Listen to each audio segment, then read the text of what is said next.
जालन्याच्या मंठा तालुक्यातल्या वाघोडा गावाला पाण्याचा वेढा, गर्भवती महिलेला रुग्णवाहिकेपर्यंत घेऊन जाण्यासाठी ग्रामस्थांची कसरत। प्रसूतीसाठी महिलेला खांद्यावर घेऊन ओढा पार करावा लागलाय।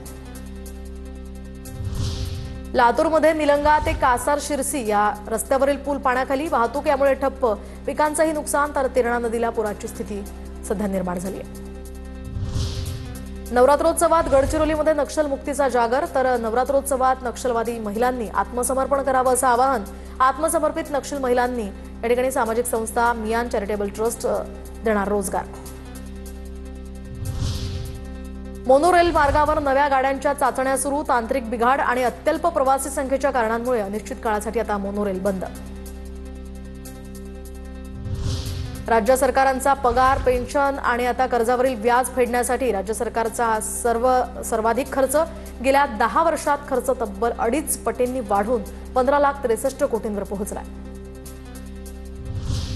माजी भारतीय क्रिकेटपटू सचिन तेंडुलकरांनी टेबल टेनिस खेळण्याचा आनंद लुटला। शिवाजी पार्क जिमखान्याच्या नूतनीकृत वास्तूचं लोकार्पण करताना तेंडुलकरांची उपस्थिती।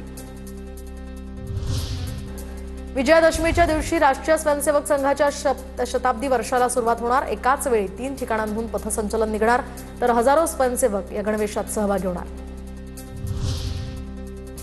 राज्यातील 43% सार्वजनिक उपक्रम तोट्यात, मंडळांना 50,000 कोटींहून अधिकचा तोटा, 9% महामंडळं ना नफा ना तोटा या स्थितीत।